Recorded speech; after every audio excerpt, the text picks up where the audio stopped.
ग्राफीय विधि द्वारा 3.2 का दूसरा प्रश्न है बच्चों। पहली शर्त ये दी गई है 5 पेंसिल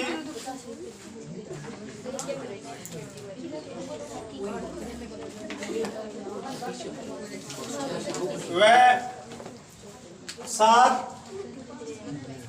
कलम का मूल्य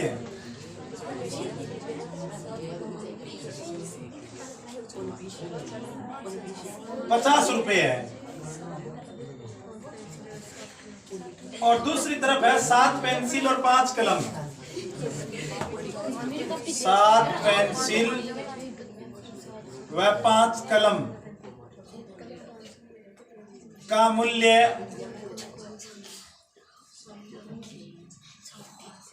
46 रुपए है। तो बच्चों आपको एक पेन और एक कलम का मूल्य वो ज्ञात है करना है। मेरी बात सुनो, ग्राफ विधि से करना है तो समीकरण तो यही बन जाएगी, बड़ा आसान है। मेरी बात सुनो बच्चों, मान लो कि पेंसिल का मूल्य x रुपए है। माना एक पेंसिल का मूल्य x रुपए है और एक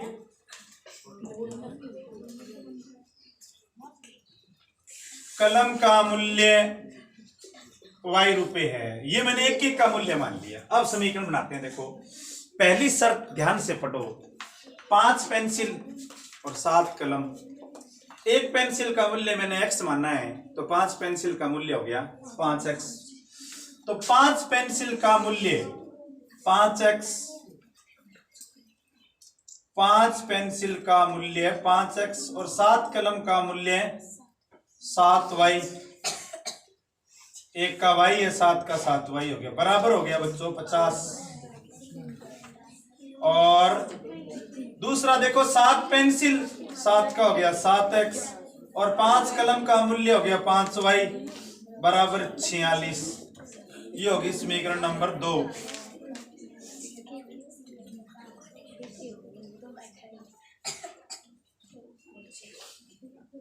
समीकरण 1, समीकरण 2। अब बच्चों दोनों को ग्राफ द्वारा हल करेंगे। वास्तव में यही प्रश्न 5 नंबर का है, बड़े वाला प्रश्न बच्चों। पहले इस प्रश्न को आप विलोपन विधि द्वारा हल करके देख लो, x और y का मान है वो कितना आएगा। वैसे बच्चों नियम तो ये भी है कि ये मालूम करना चाहिए भी इस समीकरण का कोई हल है भी या नहीं। तो मैं देखूं, पहले देखो ये 50 इधर ले आए अपने, 5x प्लस 7y माइनस 50 और 7x प्लस 5y 46 इधर ले आए।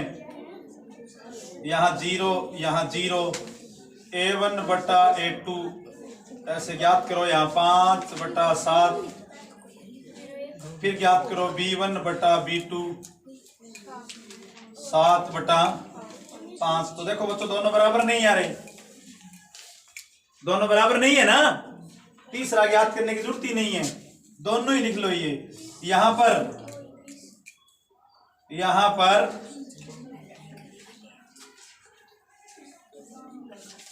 a1 बटा a2 बराबर नहीं है b1 बटा b2। तो बच्चों इसका एक अद्वितीय हल है। अद्वितीय हल का मतलब इसको ग्राफ द्वारा हल किया जा सकता है। दोनों समीकरणों की जो ग्राफ में लाइनें बनाओगे वो एक दूसरे को काट जाएगी। अब बच्चों सर्वप्रथम है ना अपने विलोपन विधि द्वारा इस प्रश्न का आंसर मालूम कर लेंगे। जैसे पहली समीकरण 5x प्लस 7y बराबर 50 है और दूसरी समीकरण 7x प्लस 5y बराबर 46 है। तो अपने आंसर मालूम कर लिया विलोपन विधि से। 3 और 5 आता है, x का मान 3 है, y का मान 5 है। अब पहली समीकरण देखो 5x प्लस 7y बराबर 50। प्रैक्टिस होनी चाहिए आपकी जोरदार। फास्टली फिर कर पाओगे आप। 5x निकाल लूं मैं यहां से, तो 5x आ गया 50, 7y इधर ले गए -7y, और x आ गया 50 -7y बटा 5। अब देखो बच्चों, अपने कुछ y के मान रखेंगे तो उनके संगत x के मान आ जाएंगे। कुछ का मतलब कम से कम 3 मान जरूर रखने हैं। दूसरी समीकरण में चाहे आप 2 ही रख दो, यदि आपके पास उत्तर आ जाता है तो ये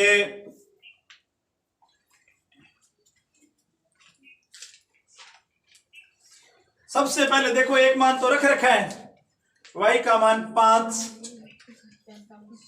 y का मान 5 रखा बच्चों, तो x का मान आपके पास कितना है? 3। ये रखने की जरूरत नहीं है क्योंकि ये तो आंसर है जो आपने निकाल लिया। अब बच्चों y के ऐसे मान रखेंगे। सुनो, आपको बच्चों प्रैक्टिस करनी है घर पे इस प्रश्न की। आपके पेपर में मान लो ये प्रश्न आ जाए तो आपको याद रखना है कि हमें 7y इधर लेके जाना है। कि सर ने हमें जब समझाया था एज इट प्रश्न यदि यही आ जाता है तो कि 7y सर इधर लेके आए थे, इसका एक बेनिफिट है, मैं समझाता हूं आपको बच्चों। 7y से आप ऐसे मान मालूम कर सकते हो जिनमें 5 का पूरा पूरा भाग जाएगा। जैसे y का मान यहां पर मैंने रखा 0, y का मान मैंने 0 रखा यहाँ, तो देखो क्या होता है, x बराबर 50 -7 गुणा में 0 बटा 5, 50 -0 बटा 5, 50 बटा 5, तो बच्चों 10 आ गया। देखो पूरा पूरा मान आ गया ना, भाग चला गया। यदि आप x इधर लाओगे तो फिर ये जल्दी सी पॉसिबल नहीं होगा। अब इसके बाद बच्चों फिर नेक्स्ट देखो आप है, x का मान क्या रखोगे? x का मान कुछ ऐसा मान रखो x का जिसमें बच्चों 5 का पूरा पूरा भागे जाए। -5 रख दो, आपने याद कर रखा है पहले से, अच्छी बात है। अब आपका अवसर है, अभी 0 रखा था, 1 रखोगे, 7 एकम 7 भाग नहीं जाएगा। बहुत सारे बच्चे सोच रहे होंगे, मैं सिखाता हूं आपको। देखो 50 माइनस का सर 1 रख दें तो 50 में 1 7 एकम 7 43 आएगा यहाँ, और 43 में 5 का भागे नहीं जाएगा। 2 रखोगे तो बात नहीं बनेगी, 7 2 14 भाग नहीं जाएगा। 3 रखोगे तो ऐसा मान प्राप्त होगा जिसमें भाग नहीं जाएगा। 4 रखोगे तो भी भाग नहीं जाएगा। 5 रखोगे, 5 तो रखे रखा है। 6 रखोगे तो भी नहीं होगा। 7 रखोगे तो भी नहीं होगा, और 8 रखोगे तो भी नहीं होगा। 9 रखोगे तो भी नहीं होगा। 10 रखने पर हो जाएगा। यदि आप 10 रखोगे तो हो जाएगा, लेकिन 10 का मान तो बहुत बड़ा हो जाएगा। फिर भी चलो 10 रखे कर लो, फिर 10 का मान बड़ा हो जाएगा। 10 रख दिया मैंने, देखो तो x बराबर 50 -7 गुणा में 10 बटा 2, ये आ गया 50 -70 बटा 2 -5 है, तो -20 बटा 5, उत्तर आ गया माइनस का 4 आ गया। 10 रखने पर आंसर है वो माइनस का 4। तो ये देखो बच्चों पहली समीकरण आ गई। अब दूसरी समीकरण 7x + 5y, 7x + 5y बराबर 46 है। मैं इधर 5y ले लूं और इधर ले लिया 46 -7y, सॉरी 7x, और y ले लूं मैं, यहां पर आ जाएगा 46 -7x बटा 5। तो एक मान तो बच्चों है आपके पास रखा हुआ, आपको बिल्कुल भी टाइम नहीं लगाना है उस मान को रखते हुए, वही तो आपका आंसर है। x और y आपने वो मान निकाल रखा है। x का मान है 3 और y का मान है 5। फिर देखो दूसरा मान x का आप रखो, इसमें 3 रख दो। देखो बच्चों ऐसे मान रखने हैं x के जिसमें 5 का पूरा पूरा भाग जाए, ताकि ग्राफ बनाने में आसानी हो, दिक्कत ना हो। तो मैं x का मान 3 रख दिया मैंने। x का मान 3 तो रख रखा है, 8 रख दें।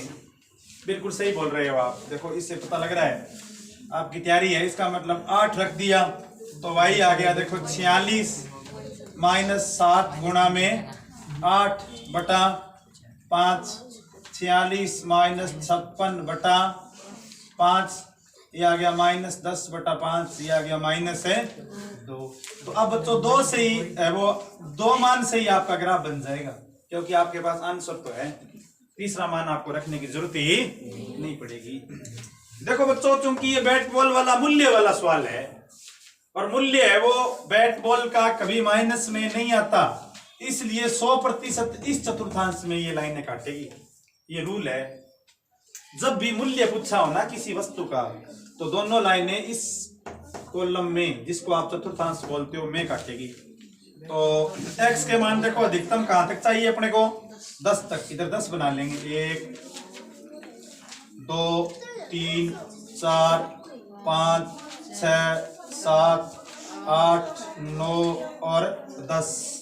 और y के मान भी इधर बना लो ऊपर, 1 2 3 4 5 6 7 और 8। देखिए पहला मान है 3 और 5, तो ये 3 और ये 5।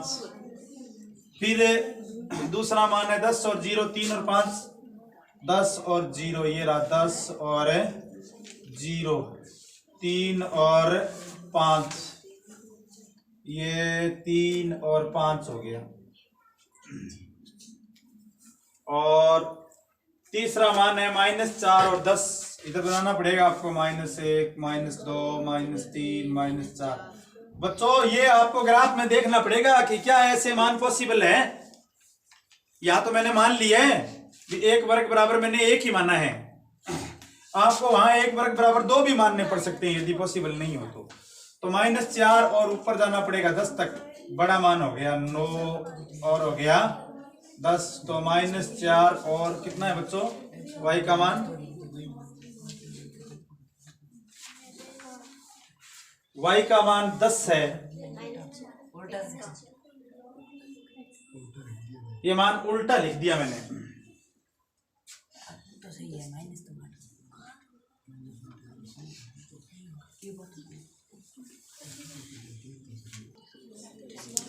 पहला मान 10 और 0 है, सॉरी पहला मान 3 और 5 है, ये 3। और बच्चों ये ग्राफ का पैमाना सही नहीं है यहाँ पर। 1 मिनट में दोबारा ग्राफ शीट बनाता हूँ, उस पर आपको बना के बताता हूँ। देखो बच्चों लगभग पैमाने पर मैंने ग्राफ बनाए हैं, ये देखो आप है, दिख रहा होगा -1 -2, थोड़ा बड़ा कर दे ग्राफ की तरफ, -4 -5। तो पहला मान है 3 और 5, ये देखो 3 और 5 लगभग यहाँ आ गया, 3 और 5। दूसरा मान है 10 और 0, यहाँ आ गया 10 और 0। और तीसरा मान है -4 और 10, ये आ गया -4 और 10, ये आ गया। अब देखो ये एक सीधी लाइन है प्राप्त हो रही है अपने को, ये देखिए एक सीधी लाइन है प्राप्त हो रही है। दूसरे ग्राफ में आओ, 3 और 5 यहीं पर ही आ गए, और -2 और 8, x का मान है -2 और y का मान है 8। तो ये देखो यहाँ पर आ गया 2 और 8, ये देखो इस प्रकार से यहाँ बच्चों ग्राफ काट गया इस जगह पर, ये बिंदु जो है। तो ये जो पॉइंट है ना, जो आपका आंसर है 3,5, मतलब x का मान 3 है, y का मान 5 है। यानी एक बैट का मूल्य 3 रुपए है, सॉरी बैट है या कलम, पेंसिल, एक पेंसिल का मूल्य 3 रुपए है, एक कलम का मूल्य है वो 5 रुपए है। Thank you.